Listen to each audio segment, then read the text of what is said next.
C'est sécurisant.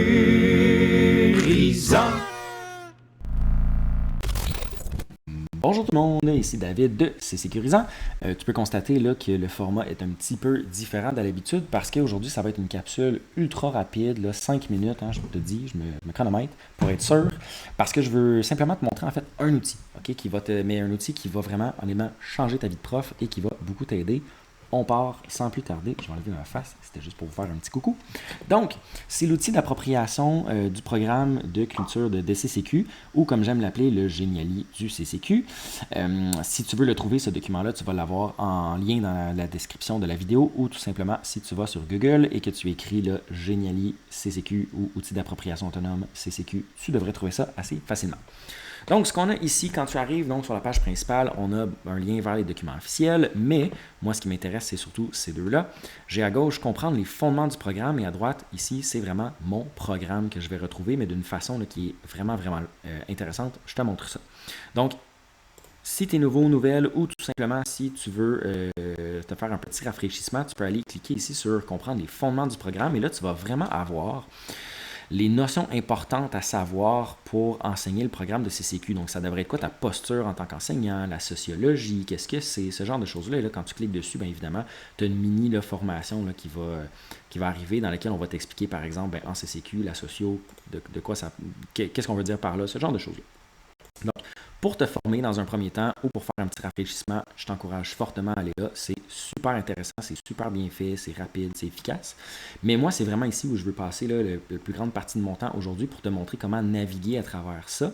Donc, connaître les éléments du programme, c'est vraiment le récit développement de la personne, ce qu'ils ont fait. Donc, c'est eux qui l'ont fait. Ils ont vraiment pris le programme, mais ils l'ont mis d'une façon qui est, interactive, donc ça rend ça super le fun, mais aussi qui est, en fait, quand je suis dans une année, je vois seulement ce qui est important pour cette année-là, contrairement parfois au PDF du programme où on va avoir des catégories, des thèmes, là, on va parler de toutes les années un peu en même temps. Là, vraiment ici, si je suis donc à gauche, je vois primaire, première année, deuxième année, sixième année, etc., secondaire. Si je suis en sixième année, pouf, ça change et je ne vois que ce qui est bon pour sixième année.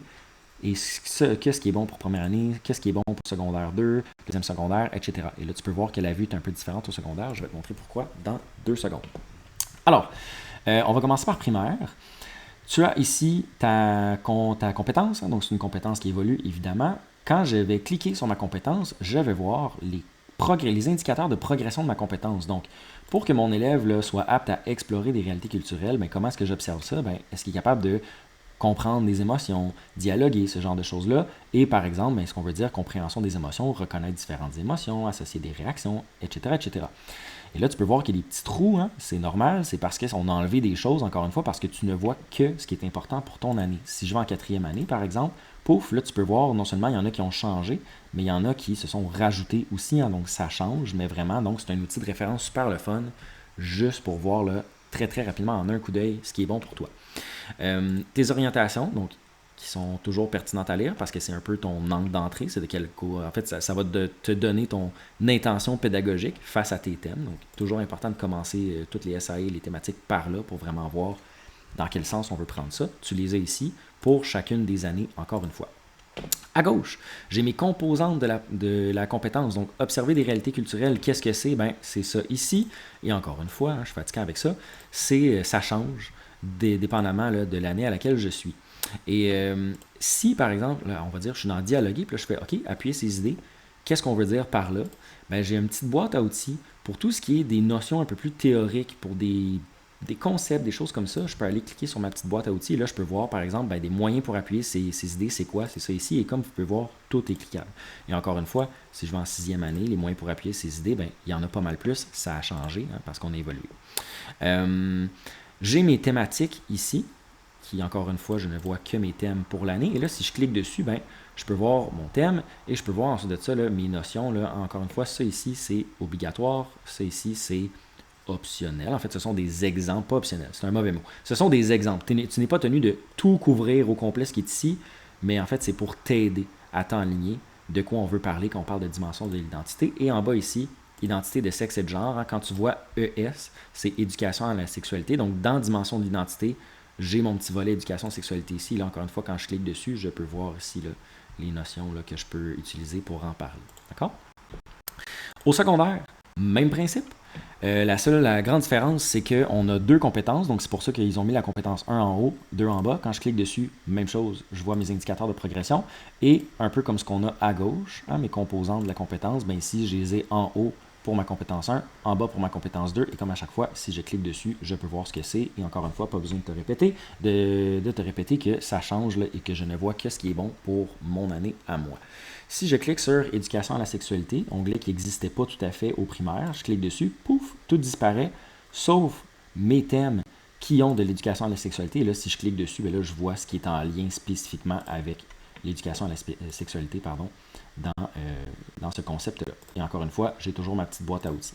Donc, c'est vraiment un outil fantastique pour te référer au programme. Ça ne remplacera pas, évidemment, une bonne lecture de ton programme, mais une fois que tu l'as lu et que tu comprends, puis que là, tu fais comme, OK, je veux juste faire une SAE, ben, tu peux aller chercher ça, puis là, ben, tu peux rapidement aller voir, OK, ben oui, citoyenneté, ça fonctionnerait, OK, qu'est-ce qu'on veut dire? Ah, ben oui, regarde, ça marcherait dans ma SAE, est-ce que je peux aller amener ça avec un volet identitaire? OK, blablabla. Bla, bla, bla. Donc, c'est vraiment un outil de référence fantastique, et c'est vraiment, là, vous manquez rien à vous référer à ça versus le programme, parce que tous les textes qui sont là sont tirés directement du programme. C'est pas un résumé. Autrement dit, c'est vraiment le programme, mais agencé. Est-ce que vous aimez quand je fais ça? Avec ma souris. Agencé là, d'une façon qui est simple à se référer. Alors, c'est tout pour moi aujourd'hui. J'espère que c'était pas trop long pour toi, mais je pense que c'est quand même le fun là, comme outil et que ça va beaucoup vous sauver du temps. Donc, comme toujours, j'espère que c'était sécurisant. Je te souhaite une bonne année et sur ce, bonne journée! Pour plus d'informations, je t'encourage à aller voir ton programme ou le Géniali ministériel ou consulter nos autres capsules vidéo. Et si tu as des questions ou besoin d'accompagnement, ben demande à ton CP local qui se fera un immense plaisir de venir t'aider avec ta planif, tes projets, tes SAE, ton ménage, ton lavage, te passer 20$, te conduire un peu partout, aider les enfants.